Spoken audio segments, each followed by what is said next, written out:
बिस्मिल्लाहिर्रहमानिर्रहीम। अस्सलाम वालेकुम नाज़रीन कराम, मैं हूं मखदूम शहाबुद्दीन और आप देख रहे हैं मेरा फेसबुक और यूट्यूब चैनल। उम्मीद करता हूं आप सब लोग बखैर वाफियत होंगे और जहां भी होंगे अपने अहले खाना समेत खुश भी होंगे और महफूज भी। नाज़रीन कराम, एक नौजवान CSS ऑफिसर बिलाल पाशा, जो कि एक मजदूर का बेटा था, एक इंतहाई गरीब घराने से ताल्लुक रखता था, उसकी मौत की खबर ने कल पूरे मुल्क को हिला दिया।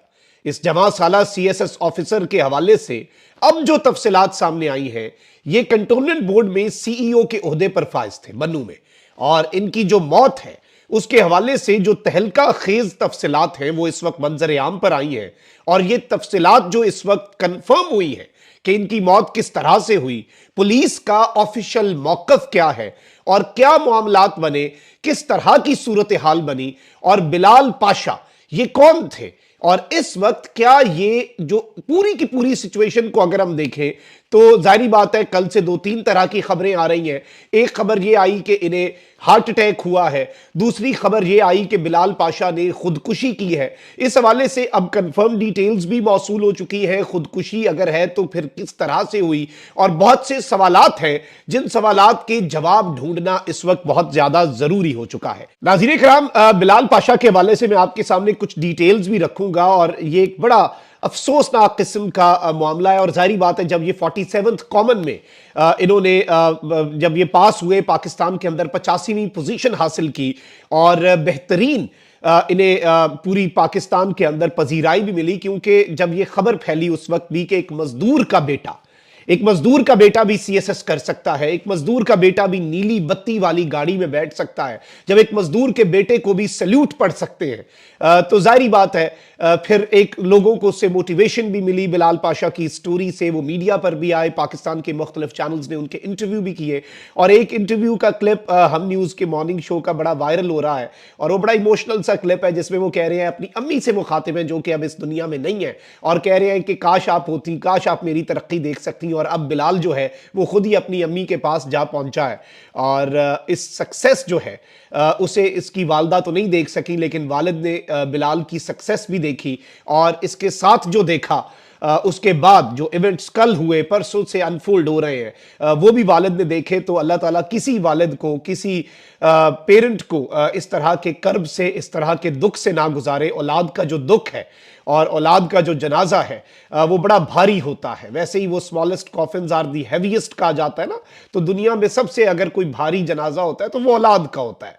बिलाल पाशा के हवाले से मैं कुछ डिटेल्स रख दूं, फिर मैं आपको इनके हवाले से बाकी भी जो कंफर्म डेवलपमेंट्स हैं वो आपके सामने रखूंगा। सूबा खैबर पख्तूनख्वा के जिला बन्नू में सोमवार की शाम सोशल मीडिया पर एक नौजवान सरकारी अफसर की अचानक मौत की खबर ने उनके दोस्तों, साथियों और शागिर्दों समेत उनकी जिंदगी की जिद्दोजहद पर मबनी कहानी से मुतासर होने वालों को हिलाकर रखा। मिलिट्री कंटोनमेंट बन्नू में बतौर चीफ एग्जीक्यूटिव ऑफिसर काम करने वाले बिलाल पाशा पीर को अपने कमरे में मुर्दा हालत में पाए गए। बिलाल पाशा की नमाज जनाजा मंगल की सुबह उनके आबाई इलाके अब्दुल हकीम में अदा कर दी गई। बिलाल पाशा के वालिद अहमद यार ने बताया है कि बिलाल से उनकी आखिरी मरतबा फोन पर होने वाली बातचीत की जो तफसीलात हैं वो भी सामने आई हैं। वो खानेवाल में अब्दुल हकीम नामी गांव के रिहायशी हैं और खुद मजदूरी करते हैं और अपने घराने के बड़े हैं। उन्होंने बताया कि बिलाल से मेरी बात हुई तो वो बता रहा था कि उसका तबादला हो गया है। फोन पर बताते हुए इनके वालिद जो है वो रो रहे थे ये सारी तफसीलात। उन्होंने बताया कि 8-10 रोज पहले एक दिन फोन पर बिलाल कह रहा था कि बाबा मेरा दिल चाहता है कि नौकरी छोड़कर घर आ जाऊं या कुछ दिनों की छुट्टी ले लूं ताकि दिल भर कर मैं सो सकूं। अब रावलपिंडी जाकर छुट्टी की दरखास्त देकर मैं घर आता हूं। बिलाल की अचानक मौत की खबर ने अक्सर अफराद को ना सिर्फ इसलिए भी चौंका दिया कि ये एक नौजवान मौत थी, बल्कि इसलिए भी कि उनकी जिद्दोजहद की कहानी ने उन्हें सिविल सर्विसेज का इम्तिहान देने वालों के लिए मशअले राह बनाया हुआ था। इस वक्त सोशल मीडिया पर बिलाल पाशा जो है वो टॉप ट्रेंड कर रहे हैं, और उनके साथियों और दोस्तों के साथ साथ उनके तुलबा जो हैं, जो स्टूडेंट्स थे उनके, वो भी उन्हें खिराज तहसीन पेश कर रहे हैं। अब यहां पर मैं आपको यह बता दूं कि बिलाल जो है ये 5 बेसिकली भाइयों में से सबसे छोटे, और इस सब के अंदर मैं आपको ये बता दूं कि बिलाल जो है इन्हें बेसिकली इनके जो चचा हैं उन्होंने गोद लिया हुआ था, और जॉइंट फैमिली होने के बायस बिलाल की परवरिश दोनों खानदानों ने मिलकर की थी।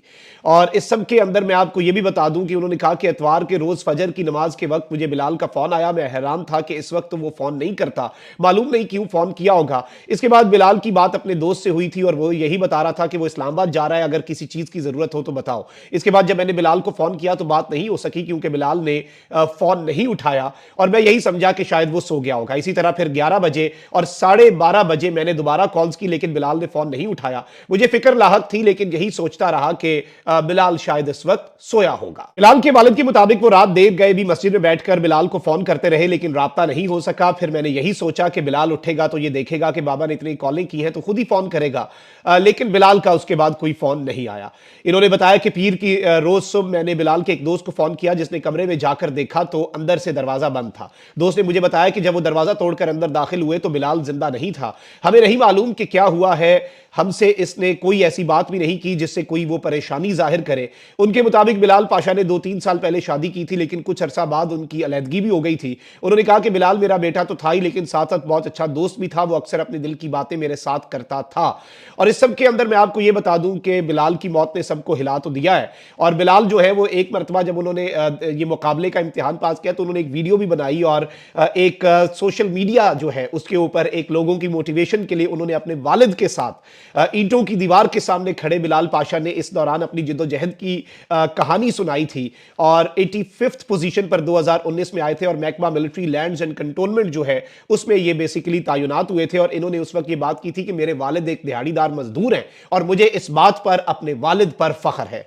अब बिलाल की मौत के हवाले से बहुत सी चहमगोइयां चल रही हैं और आपको पता है कि ये जो डिप्रेशन है, जो जहनी दबाव है, ये इतना सच। आसिम जमील साहब जो मौलाना तारिक जमील साहब के साहबजादे हैं, उनकी हादसाती मौत थी, लेकिन आप देखें कि उन्हें किस तरह से उसने जकड़ लिया। और ये डिप्रेशन पैसे से इसका ताल्लुक नहीं है, ओहदे से इसका ताल्लुक नहीं है कि आपके पास पैसे नहीं है तो शायद आप को डिप्रेशन होता है। इसका ताल्लुक किसी और चीज से, और इससे हमने मेंटल हेल्थ अवेयरनेस के तौर पे इस्तेमाल करना है। अगर मैं आपको यही बता दूं कि एक साल के अंदर सिर्फ सीएसएस अफसरान, ये सीएसएस की वो कुर्सी है ना जिसके लिए सारे अपनी जान देते हैं, तो इसमें मैं आपको बता दूं कि 2 पाकिस्तान एडमिनिस्ट्रेटिव सर्विसेज के ऑफिसर, 2 पुलिस सर्विसेज के ऑफिसर, 2 ऑडिट के ऑफिसर और 1 मिलिट्री लैंड एंड कंटोनमेंट जो है उनके ऑफिसर, यानी टोटल बिलाल पाशा को मिलाकर सिर्फ एक साल में 7 सीएसएस के अफसरान ने, जिन्होंने बेहतरीन पोजीशन हासिल करके सीएसएस की कुर्सी संभाल ली, उनकी खुदकुशी की खबर सामने आई है। और अब बिलाल पाशा के हवाले से भी खुदकुशी की पहले चहमगोई थी, मैंने इसलिए इस पर बात करना मुनासिब नहीं समझा, लेकिन अब चूंकि डेवलपमेंट्स जो है वो क्लियर हो चुकी है। CEO cantonment board Bilal Pasha जो है उनकी खुदकुशी की कंफर्मेशन हो गई है। डीएसपी कैंट अजमत खान ने बन्नू कंटोनमेंट बोर्ड के सीईओ बिलाल पाशा की खुदकुशी की तस्दीक करते हुए बताया कि मोहम्मद बिलाल पाशा कई दिनों से जहनी दबाव का शिकार थे। पुलिस के मुताबिक बिलाल पाशा की खून में लथपथ लाश उनके घर से मिली, जहां उन्होंने खुद को गोली मारी। उनकी लाश को ज़ाब्ते की कार्रवाई के लिए डिस्ट्रिक्ट हेडक्वार्टर अस्पताल बन्नू मुंतकिल किया गया। डीपीओ बन्नू इस्माइल खान का कहना है कि बिलाल पाशा की मौत का खुद हर पहलू से जायजा लिया। यह वाकया खुदकुशी का ही है। तफ्तीश के मुताबिक बिलाल पाशा का ट्रांसफर बन्नू से रावलपिंडी हो चुका था। मीडिया रिपोर्ट्स के मुताबिक पुलिस ने इस हवाले से तहकीकात शुरू कर दी है, जिसमें यह पता लगाया जाएगा कि बिलाल पाशा की मौत खुदकुशी है या उनका कत्ल किया गया। यानी जो ऑफिशियली तहकीकात है वो होंगी, लेकिन इनिशियली हर चीज से यह लग रहा है कि यह एक अनफॉर्चुनेट खुदकुशी का वाकया है। रिपोर्ट में बताया गया है कि बिलाल पाशा के सर पर गोली लगने का जख्म पाया गया है। बिलाल पाशा की नमाज जनाजा कंटोनमेंट बोर्ड में अदा की गई, जिसके बाद उनकी मैयत को तदफीन के लिए उनकी आबाई इलाके खानेवाल रवाना कर दिया गया। और इस मौत के हवाले से अब यह कंफर्मेशन हुई है कि यह खुदकुशी थी। इनकी खून में लथपथ लाश जो है ये गोली मारकर बेसिकली इन्होंने खुदकुशी की। लेकिन बहुत से सवालात हैं कि अगर ये वहां पर अपनी जगह पर मौजूद थे अपने कमरे में, तो किसी और ने ये आवाज क्यों नहीं सुनी? और फिर वो दोस्त और वालिद इस तरह से पूरा दिन कॉल्स करते रहे। फिर दोस्त ने जाकर जब देखा कि कमरा अंदर से बंद है, और जब कमरा अंदर से इन्होंने दरवाजा तोड़ के अंदर गए तो इन्होंने अंदर जाके ये अनफॉर्चुनेट उनकी जो लाश है वो देखी। लेकिन नाज़रीन इकराम, ये एक चीज तो वो है कि देखें कि आप सब कुछ हासिल भी कर लें। पाकिस्तान में कितनी बड़ी तादाद है नौजवानों की जो समझती है कि शायद हम नीली बत्ती हासिल कर लेंगे और सारे जिंदगी के मसाइल हल हो जाएंगे।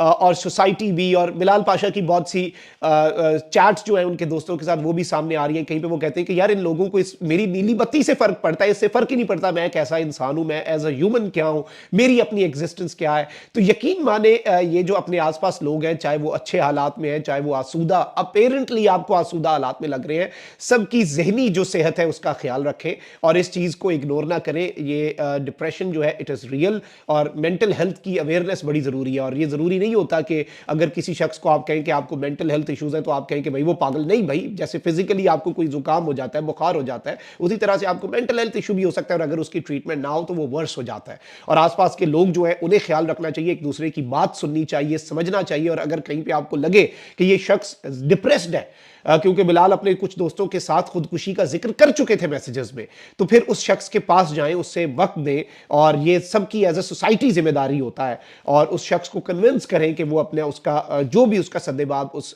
इशू का, डिप्रेशन का इलाज भी है, वो सारा मामलात करें। और ये आप देखें कि इतने ज़्यादा ये वाकयात बढ़ रहे हैं और पाकिस्तान की टॉप क्लास में, एलीट क्लास से लेके आपकी ब्यूरोक्रेसी से लेके हर लेवल पे अगर ये हो रहा है तो इसका ताल्लुक एक चीज़ आप समझ जाइएगा कि कभी भी गुर्बत या बुरे हालात से नहीं है। ज़ाहिरी तौर पर, दुनियावी तौर पर शायद हालात आपको अच्छे लगे लेकिन मामला इतना सादा नहीं होता।